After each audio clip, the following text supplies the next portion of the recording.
Praise the Lord. கிறிஸ்துவுக்குள் பிரியமானவர்களே, உங்களை ஆண்டவராகிய இயேசு கிறிஸ்து நாமத்தினாலே வாழ்த்தி வரவேற்கிறேன். இந்த நிகழ்ச்சியின் மூலமாக மீண்டுமாக உங்களை சந்திப்பதில் மிக்க மகிழ்ச்சி அடைகிறேன். என் தேவாதி தேவனை நான் துதிக்கிறேன். காரணம், அவர் கொடுத்த இந்த தாளந்து நிமித்தமாக நான் உங்கள் மத்தியில் அவருடைய வார்த்தைகளை பகிர்ந்தளிக்கக்கூடிய ஒரு பாக்கியத்தை பெற்றிருக்கிறேன். எனவே என் தேவாதி தேவனை நான் துதிக்கிறேன். மட்டுமல்லாமல் இந்த ஊழியத்தை ஜெபத்தின் மூலமாக தாங்கி வருகிற அநேக தேவ ஜனங்களுக்காக உள்ளத்தின் ஆழத்தில் நன்றி வழிகளை சொல்கிறேன். அநேக வேத போதகர்கள் நல்ல ஆலோசனைகளை கொடுத்து அடியனை உற்சாகப்படுத்துகிறீர்கள். அநேக உற்றார் உறவினர்கள் நண்பர்கள் கூட விசுவாச மார்க்கத்தான் கூட உற்சாகப்படுத்துகிறீர்கள். எங்களை பாராட்டிய உங்களுக்கு கூட மனமார்ந்த நன்றியை நான் சொல்லுகிறேன். உங்களுடைய ஜெபங்கள், உங்களுடைய உற்சாகமூட்டும் வார்த்தைகள் எங்களுக்கு மிகவும் அவசியம் தேவைப்படுகிறது. மாத்திரமல்ல, நல்ல கருத்துக்களை நீங்கள் சொல்லுகிறீர்கள். உங்களை நாங்கள் பாராட்டுகிறோம். இயேசு நாமத்தில் நான் வாழ்த்துகிறேன். அதற்குரிய ஆசீர்வாதங்களை நிச்சயமாகவே உங்களுக்கு தந்தல்வராக. இந்த நாளிலே கூட நாம் கேட்க இருக்கிற செய்தியின் தலைப்பு ஆலோசனை கர்த்தா என்ற தலைப்பில் ஆண்டவருடைய வார்த்தைகளை கேட்க போகிறோம். கடந்த வாரத்துல அதிசயமானவர் என்கிற தலைப்பில் ஆண்டவருடைய வார்த்தைகளை கேட்டோம். இன்றைக்கு அதன் தொடர்ச்சியாக ஆலோசனை கர்த்தா என்கிற வார்த்தையில, அதாவது தேவனுடைய நாமத்தினுடைய ஒரு பெயர் சொல்லை நாம் தியானிக்க போகிறோம். அதற்கு ஆதார வசனமாக ஏசாயா தீர்க்க தரிசன புத்தகம் 9ஆம் அதிகாரம் 6ஆம் வசனம். நமக்கு ஒரு பாலகன் பிறந்தார், நமக்கு ஒரு குமாரன் கொடுக்கப்பட்டார், கர்த்தத்துவம் அவர் தோளின் மேல் இருக்கும், அவர் நாமம் அதிசயமானவர், ஆலோசனை கர்த்தா, வல்லமையுள்ள தேவன், நித்திய பிதா, சமாதான பிரபு எனப்படும்.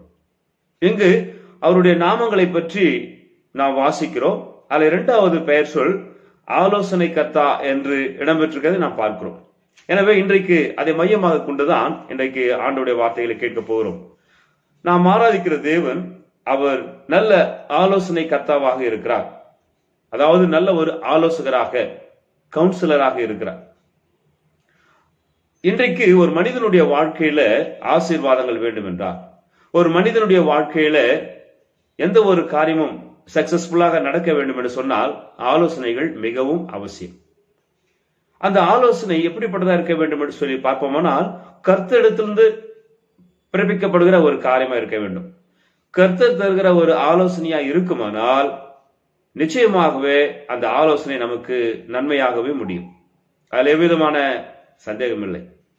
இன்றைக்கு மனிதர்களுடைய மனநிலை பார்த்தீங்கன்னா, எந்த ஒரு காரியமும் எந்த ஒரு செயலும் சுய யோசனையினால, சுய ஆலோசனையினால முயற்சி எடுக்கிறார்கள். அதனுடைய விளைவு பார்த்தீங்கன்னா அனைத்தும் வெற்றி அல்ல. அநேக காரியங்களிலே தோல்வி வருகிறதை நாம் பார்க்கிறோம். அப்படி என்றால் நமக்கு ஆலோசனை மிகவும் அவசியம். நாம் ஆராதிக்கிற கர்த்தருடைய பெயர்ச்சொல் ஆலோசனை கர்த்தா என்று அழகாக சொல்லப்பட்டிருக்கிறது. ஏசாயா தீர்க்கன் கிறிஸ்து பிறப்பதற்கு முன்னதாகவே அவர் ஆலோசனை கர்த்தா என்று சொல்லுகிறார். அப்ப இயேசு கிறிஸ்துனுடைய நாமம் அவர் ஆலோசனை கர்த்தராய் இருக்கிறார். ஏசாயா 9ஆம் அதிகாரம் 6ஆம் வசனத்துல அவர் ஆலோசனை கர்த்தா என்று வாசிக்கிறோம். அதே ஏசாயா தீர்க்கதரிசி சொல்லுகிறார் 28ஆம் அதிகாரம் 29ஆம் வசனத்துல அவர் ஆலோசனையில் ஆச்சரியமானவர் என்று சொல்லுகிறார். அவருடைய ஆலோசனை எப்படி இருக்குமா? ஆச்சரியமா இருக்குமா. அவர் ஒரு ஆலோசனை கொடுத்தார்னா அதற்கு எந்த ஒரு மாற்று கருத்தே இல்லை.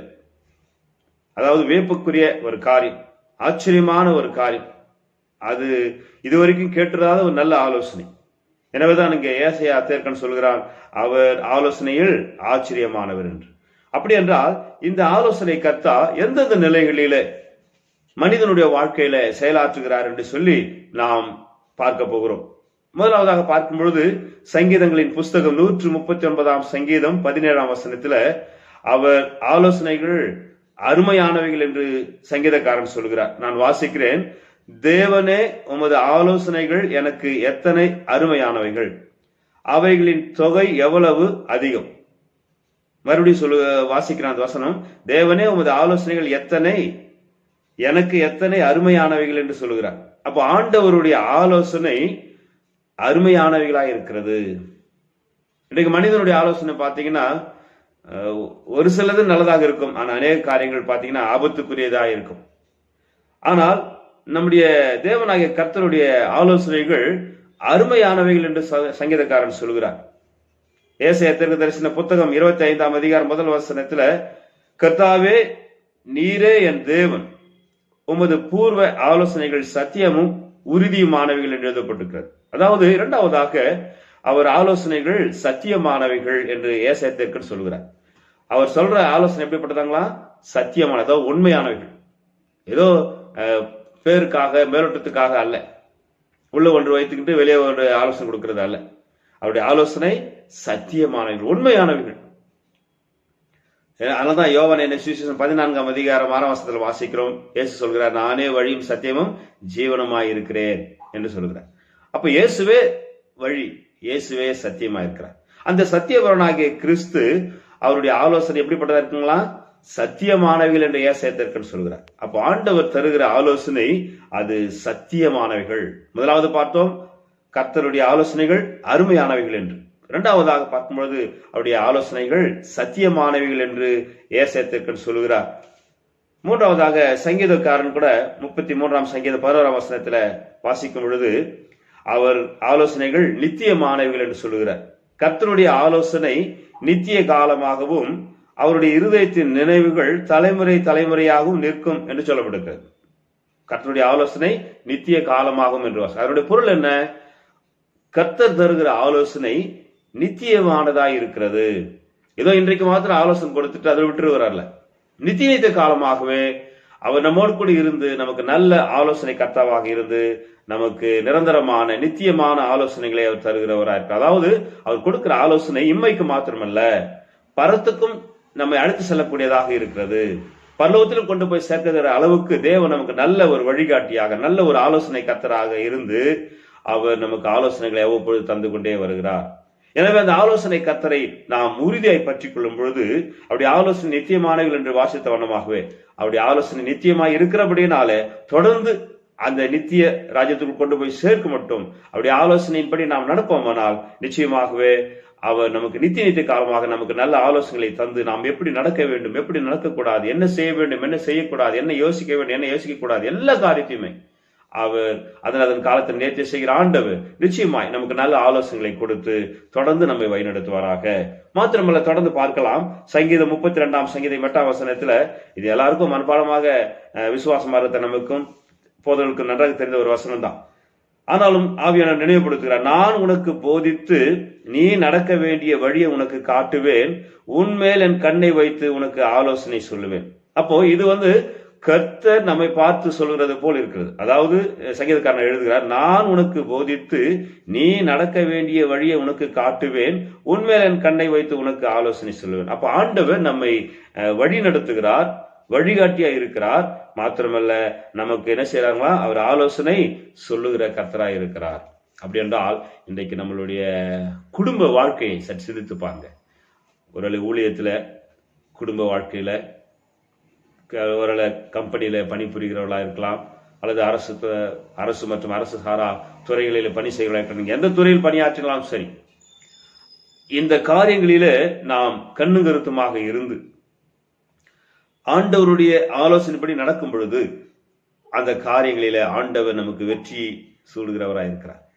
ஏனென்றால் அவர் சொல்லுகிறார், நான் உனக்கு போதித்து நீ நடக்க வேண்டிய வழி உனக்கு காட்டுவேன், உண்மையில் என் கண்ணை வைத்து உனக்கு ஆலோசனை சொல்லுவேன். அப்படி என்றால் ஆலோசனை சொல்லுகிற கர்த்தரிடத்துல நாம் அனுதினமும் தரித்திருந்து, அதாவது ஜபத்துல உறுதியாய் தரித்திருந்து நாம் அவரிடத்துல ஆலோசனை கேட்ட, ஆண்டவரே எனக்கு இப்படிப்பட்ட ஒரு ஊழியத்தை தந்திருக்கிறேன், இப்படிப்பட்ட ஒரு உத்தியோகத்தை தந்திருக்கிறேன், இப்படிப்பட்ட ஒரு குடும்பத்தை தந்திருக்கிறேன், இப்படிப்பட்ட பொறுப்புகள் எனக்கு தந்திருக்கிறேன், ஆகவே நான் என்ன செய்ய வேண்டும், என்ன செய்யக்கூடாது, நான் எப்படி நடக்க வேண்டும் என்று கற்றுத்தாருங்க, எனக்கு ஆலோசனை கொடுங்க, நீர் ஆலோசனை கர்த்தராக இருந்து என்னை வழி நடத்துங்க என்று சொல்லி நாம் அவரிடத்துல முறையிடுவோமானால் அந்த ஜபத்தின் மூலமாக தேவன் நிச்சயமாகவே நமக்கு ஒரு நல்ல ஆலோசனையை அவர் தந்து நாம் எப்படி நடக்க வேண்டும் என்பதை அவர் அறிந்து சரியான ஆலோசனை கொடுத்து நம்மை சரியான பாதையில அவர் நம்மை நடத்துகிறவராக இருக்கிறார். எனவே நாம் என்ன செய்ய வேண்டும், இந்த ஆலோசனை கர்த்தருடைய உதவியை நாம் அனுதினமும் நாடும் பொழுது ஜபத்தின் மூலமாக அவர் நமக்கு நிச்சயமாகவே அவர் சொல்லியபடியே நமக்கு ஆலோசனைகளை தருவார். அந்த ஆலோசனை கேட்டு நாம் நடக்கும் பொழுது தேவன் நிச்சயமாகவே எல்லா காரியத்திலையும் நாம் வெற்றி சிறக்க பண்ண முடியும். பிசாசை மேற்கொள்ளக்கூடிய அதிகாரத்தை தேவன் நமக்கு நிச்சயமாய் தருவார். மாத்திரமல்ல, சங்கீதம் 20 சங்கீதம் 4 வசனத்துல பார்க்கும் பொழுது அவர் ஆலோசனை நிறைவேற்றுகிறவர் என்று சொல்கிறார். சொல்றது மாத்திரமல்ல, அந்த ஆலோசனை அவர் அப்படியே நிறைவேற்றுகிறவராய் இருக்கிறார். அந்த வசனத்தின் 2வது பகுதி வாசிக்கிறேன். அவர் உமது மன விருப்பத்தின்படி உமக்கு தந்தருளி உமது ஆலோசனைகளை எல்லாம் நிறைவேற்றுவராக. அப்ப சங்கீதக்காரன் சொல்கிறார், அவர் உமது மன விருப்பத்தின்படி உமக்கு தந்தருளி உமது ஆலோசனைகளை எல்லாம் நிறைவேற்ற. நாம் என்ன ஆண்டவரிடத்தில் நம்முடைய மன விருப்பங்களை ஜெபத்தின் மூலமாக சொல்லி இருக்கிறோமோ அதை ஆண்டவர் அதை கேட்டு அது நமக்கு தந்தருளி நமக்கு என்ன செய்றார், நம்முடைய ஆலோசனைகளை எல்லாம் நிறைவேற்றுவார். அதாவது நாம் என்ன ஆண்டவரிடத்துல ஆலோசனைக்காக ஜெபத்தின் மூலமாக கேட்கிறோமோ அதை ஒவ்வொன்றாக ஆண்டவர் என்ன செய்யறாருன்னா அதை தந்தெழுகிறவராய் இருக்கிறார். அப்ப நாம் செய்ய வேண்டிய காரியம் என்ன, அந்த ஆலோசனை கர்த்தரிடத்துல நம்முடைய மன விருப்பத்தை ஜெபத்தின் மூலமாக சொல்லும் பொழுது ஆண்டவர் நம்முடைய ஆலோசனைகள் எதுவா இருந்தாலும் அது ஆண்டவருக்கு நேர்த்தியாக உகந்ததாக இருக்குமானால் தேவன் நிச்சயமாகவே அந்த காரியங்களை வாய்க்க செய்கிறவராய் இருக்கிறார். நாம் வேதத்துல பார்க்கும் பொழுது சாலமோன் கூட சிறு வயதுல அவன் அரசனாக பணியில் அமர்த்தப்படுகிறான்.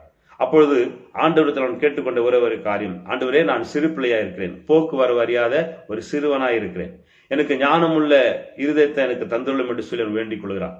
என்னுடைய தந்தையாக தாவீது மூலமாய் எனக்கு எல்லா விதமான ஐஸ்வர்யம் இருக்கிறது, எல்லா விதமான வசதி வாய்ப்புகள் இருக்கிறது. ஆனாலும் இந்த இஸ்ரவேல் ஜனங்களை ஆளுகை செய்ய ஆலோசனை கொடுக்க எனக்கு போதுமான ஞானம் இல்லை. எனவே எனக்கு அந்த ஞானத்தை எனக்கு தாருங்கள் என்று சொல்லி கர்த்தரிடத்தில் தன்னுடைய மன விருப்பத்தை தெரிவிக்கிறான். அப்பொழுது ஆண்டவர் தரிசனமாகி அவனுக்கு பேசுகிறார். அவனுடைய சாலமோனுடைய விண்ணப்பமானது கர்த்தருடைய பார்வையில் உகந்த விண்ணப்பமாக இருந்தபடினாலே அப்பொழுது கர்த்தர் சொல்கிறார் சாலமோனை பார்த்து, நீ கேளாதிருந்த ஐஸ்வர்யத்தையும் மகிமையும் கனத்தை நான் உனக்கு தருவேன் என்று சொல்கிறார். மாத்திரமல்ல, நீ கேட்ட விண்ணப்பம் என்னுடைய பார்வையில அது உகந்ததா இருக்கிறபடினாலே நீ கேட்ட அந்த ஞானத்தை மாத்திரமல்ல, நீ கேளாத அந்த ஐஸ்வர்யத்தையும் மகிமையும் கனத்தை நான் உனக்கு தருவேன்ற. அப்போ அப்படியாகவே இந்த சாலமோன் கர்த்தரிடத்துல ஞானத்திற்காக ஆலோசனை கேட்டான். அவனுடைய மன விருப்பத்தை ஆண்டவரிடத்துல ஜெபத்தின் மூலமாய் தெரியப்படுத்தினான். அப்பொழுது அவன் மன விருப்பத்தின்படியே அவனுக்கு ஆண்டவர் தந்தருளி அவனுடைய ஆலோசனை எல்லாவற்றையும் கர்த்தனே செய்தாங்க நிறைவேற்றினார் என்று பார்க்கிறோம். இது ஒரு பெரிய உண்மை சம்பவமா இருக்கிறது. பரிசுத்த வேதாகமத்தின் மூலம் நம்ம கற்றுக்கொள்கிற ஒரு பாடம். ஆகவே அரசனாக இருந்த சாலமோன் கூட ஞானத்திற்காக கர்த்தரிடத்திலே செய்தான், அவன் ஆலோசனையை கேட்கிறான். ஆகவே கர்த்தர் காரியங்களை வாய்க்கு செய்கிறவர்களார். அவனை போல ஒரு சிறந்த ஞானி, அவனை போல சிறந்த ஒரு அரசனாக ஆண்டவர் அந்த சாலமோனை உயர்த்துகிறதை நாம் பார்க்கிறோம். அப்படி என்றால் இன்றைக்கு நீங்களும் நானும் கூட ஆலோசனை தருகிற கர்த்தரிடத்துல நம்முடைய காரியங்கள் எதுவா இருந்தாலும் அதை ஜெபத்தின் மூலமாக அவரிடத்துல உதவியை நாடுவோமானால் அவர் நமக்கு நிச்சயமாக நல்ல ஆலோசனைகளை தந்து வழிநடத்துவார். மாத்திரமல்ல, தொடர்ந்து பார்க்கலாம். சங்கீதம் 73 சங்கீதம் 24 வசனத்துல, உம்முடைய ஆலோசனையின்படி நீர் என்னை நடத்தி முடிவிலே என்னை மகிமையில் ஏற்றுக்கொள்வீர் என்று சங்கீதக்காரன் சொல்கிறார். உங்களுடைய ஆலோசனையின்படி நீர் என்னை நடத்தி. அப்ப ஆண்டவர் ஆலோசனை தருகிறவர் மாத்திரமல்ல, ஆலோசனையின்படியே நம்மை என்ன செய்யறார், நடத்துகிறவராகவும் இருக்கிறார். அவர் என்ன சொல்லுகிறாரோ அதன்படி அவர் நம்மை நடத்துகிறவராக இருக்கிறார். நம்ம ஆரம்பத்துல பார்த்தோம், அவருடைய ஆலோசனை அருமையானவைகள், அவருடைய ஆலோசனைகள் சத்தியமானவைகள், அவருடைய ஆலோசனைகள் நித்தியமானவைகள். அவர் நமக்கு ஆலோசனை சொல்லுகிறவராய் இருக்கிறார் என்றும் ஆலோசனையை நிறைவேற்றுகிறவராய் இருக்கிறார் என்று பார்த்தோம். இறுதியாக பார்க்கும்போது ஆலோசனையின்படி அவர் நம்மை நடத்துகிறவராகவும் இருக்கிறார் என்று வேதம் சொல்கிறது. அப்படி என்றால் முடிவு பரியந்தம் ஆண்டவர் நமக்கு கொடுக்கிற ஆலோசனைப்படி ஆண்டவர் நம்ம என்ன செய்யறாராம், வழி நடத்துகிறவராய் இருக்கிறார்.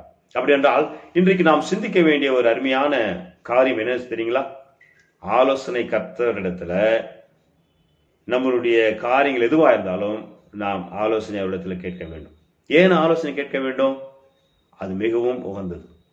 ஆண்டவரிடத்துல உதவியை நாம் நாடும் பொழுது, ஆலோசனை கேட்கும் பொழுது அவர் தருகிற ஆலோசனை உகந்ததா இருக்கிறபடினாலே அவர் தருகிற ஆலோசனை நிமித்தமா எல்லா விதமான வெற்றியையும் ஆண்டவர் நமக்கு தர வல்லவராக இருக்கிறார். காரணம், நீதிமொழிகள் புத்தகத்தில் சில வசனங்களை நம்ம துரிதமாய் இப்பொழுது நான் உங்களுக்காக வாசிக்க இருக்கிறேன்.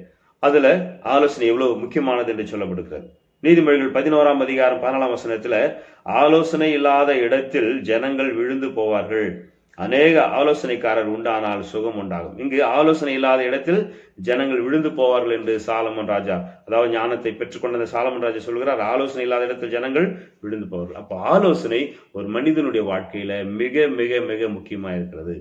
அந்த ஆலோசனை கத்தரிடத்துல அந்த ஆலோசனை கேட்போமானால் தேவன் நிச்சயமாகவே நம்மையும் கூட வெற்றி சேர்க்க பண்ணுகிறவராக இருக்கிறார். மாத்திரமல்ல, நீதிமொழிகள் 20ஆம் அதிகாரம் வசனம் 18 பார்க்கும்பொழுது ஆலோசனையினால் எண்ணங்கள் ஸ்திரப்படும் என்று எழுதப்பட்டிருக்கிறது.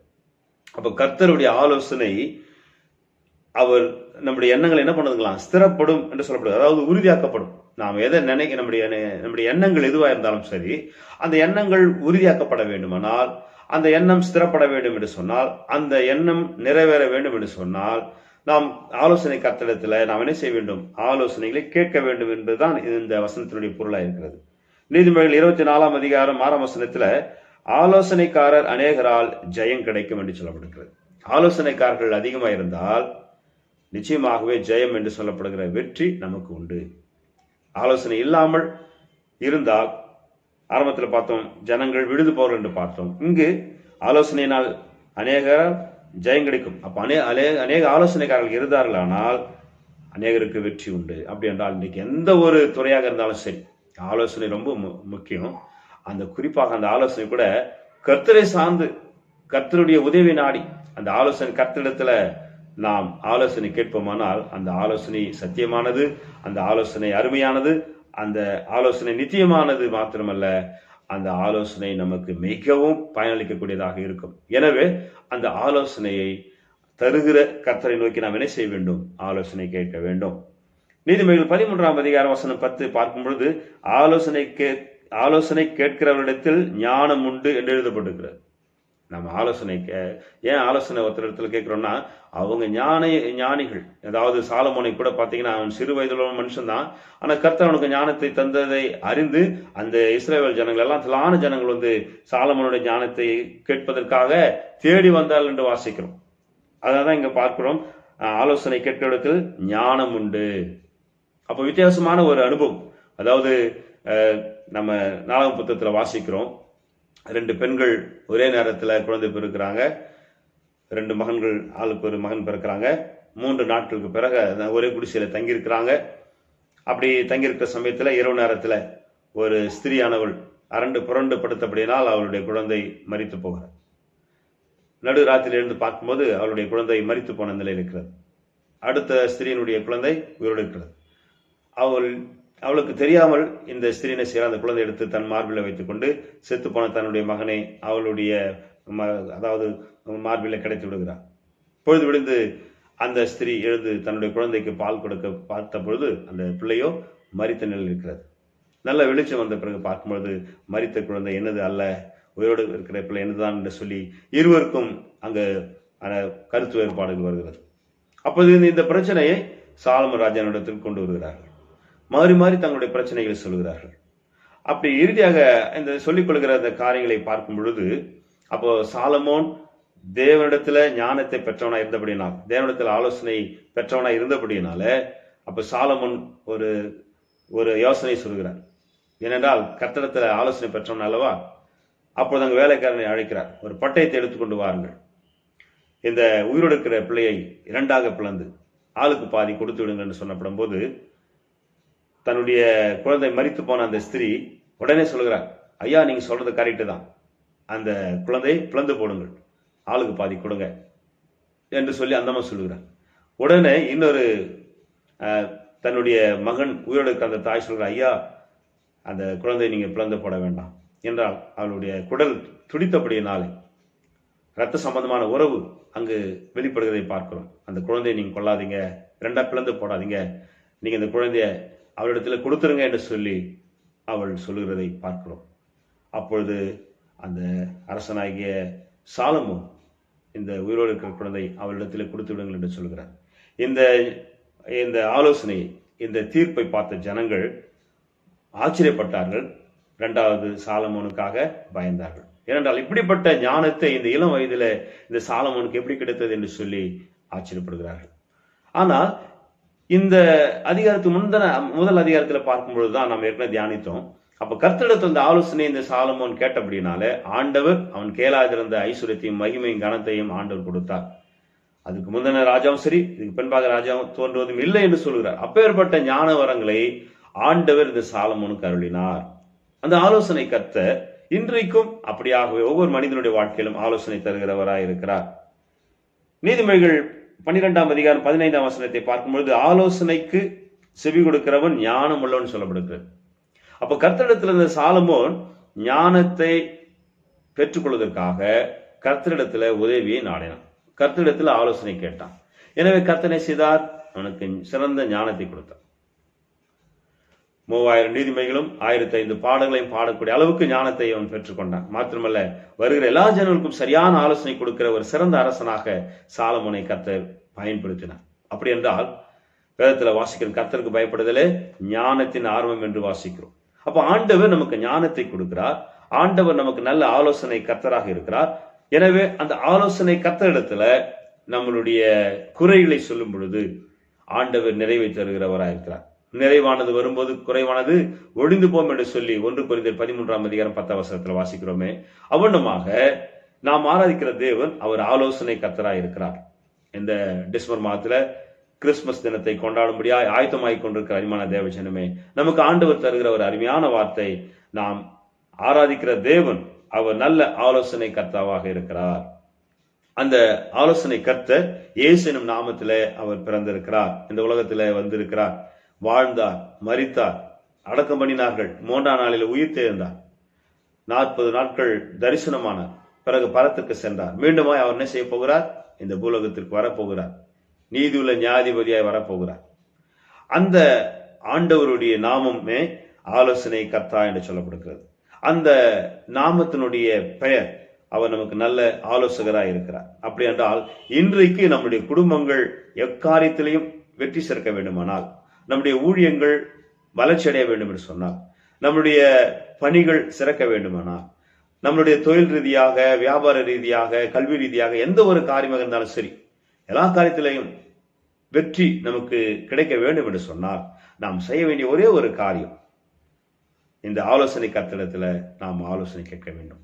ஒருவேளை இன்றைக்கு நம்மளுடைய வாழ்க்கையில பார்க்கும்போது அநேக சுய முயற்சியினால் தான் என்ன செய்கிறார்கள்? செயல்படுகிறார்கள். எனக்கு படித்திருக்கிறேன், பட்டம் பெற்றிருக்கிறேன், எனக்கு அதிகமான அனுபவம் இருக்கிறது, நான் வயதுல மூத்தவன், நான் நிறைய காரியங்களை பட்டு தெளிவடைஞ்சிட்டேன், அதனால எனக்கு எல்லாமே தெரியும், அடுத்து வந்து ஆலோசனை சொல்லணும்னு அவசியம் இல்லை, அந்த அளவுக்கு நான் வளர்ந்துருக்கிறேன், அனுபவம் எனக்கு நிறைய இருக்குன்னு சொல்லலாம். ஆனா ஆண்டவருடைய பார்வையில இப்படிப்பட்ட சொல்லுகிறவர்களுடைய எண்ணங்கள் ஒன்றுக்கும் உதவாது, அவருடைய யோசனைகள் ஒன்றுக்கு உதவாத நிலை.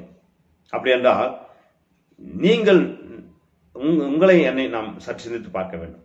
நமக்கு ஆண்டவர் நல்ல ஒரு ஆலோசனை கர்த்தராக இருந்து இன்றைக்கும் அவர் செயற்படுகிறவராக இருக்கிறார். நாம் செய்ய வேண்டிய ஒரே ஒரு காரணம் தெரியுங்களா? ஆண்டவரே, வேத வசனத்தின் பிரகாரமாய் ஏசாயா 9ஆம் அதிகாரம் 6ஆம் வசனத்தை நாம் வாசித்தோமே, ஆலோசனை கர்த்தா என்பது உம்முடைய நாமமாய் இருக்கிறது.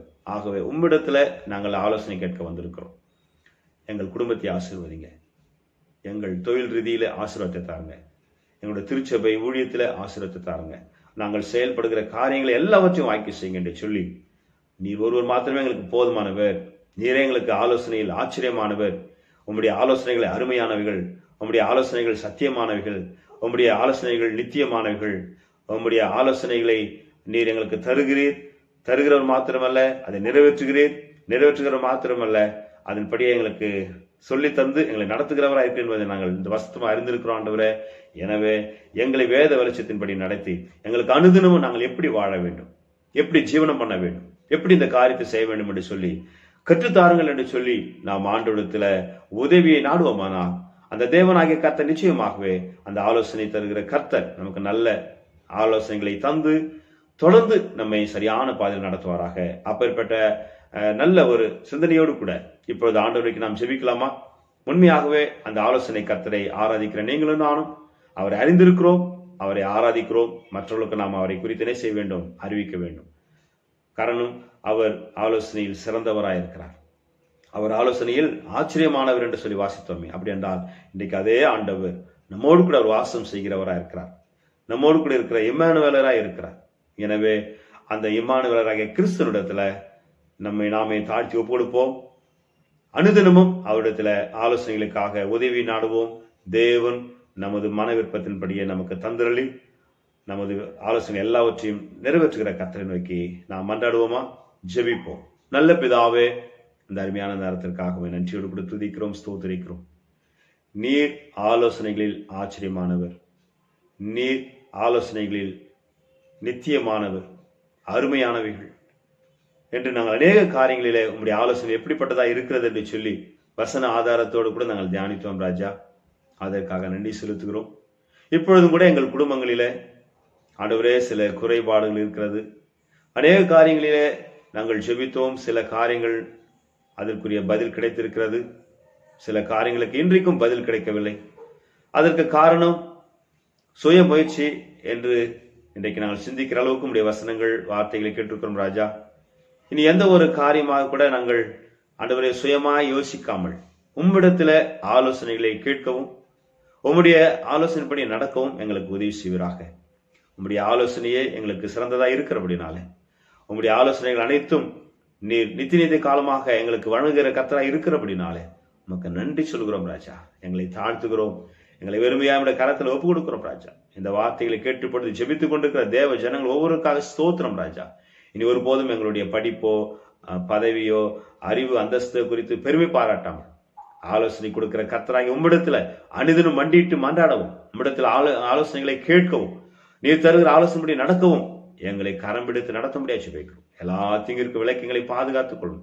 வீணான காரியங்களுக்கும் வீணான பேச்சுகளுக்கும் வீணான மனுஷ யோசனைகளுக்கும் நாங்கள் ஆண்டவரை ஸ்திரப்படாதபடிக்கு உம்முடைய ஆலோசனைகளுக்கு மாத்திரமே நாங்கள் உறுதியை நிற்க எங்களை பலப்படுத்த முடியாது வைக்கிறோம். எங்களை தாழ்த்துகிறோம் ராஜா. இன்று முதல் நாங்கள் தொடர்ந்து ஆலோசனை கர்த்தராகிய உம்மை உறுதியை பற்றி கொண்டு உம்மிடத்தில் நாங்கள் ஆலோசனைகளை கேட்டு அதன் வழியாக எண்ணற்ற ஆசீர்வாதங்களை சுந்தரித்துக் கொள்ள ஆண்டவரே எங்களுக்கு நீர் உதவி செய்ய முடியாது. ரட்சகராகிய இயேசு கிறிஸ்து நாமத்திலே மன்றாடுகிறோம் பிதாவே, ஆமென். என் ஆத்துமாவே கர்த்தரை ஸ்தோத்திரி, என் முழு உள்ளமே அவருடைய பரிசுத்த நாமத்தை ஸ்தோத்திரி. என் ஆத்துமாவே கர்த்தரை ஸ்தோத்திரி, அவர் செய்த சகல உபகாரங்களையும் மறவாதே. ஆமென்.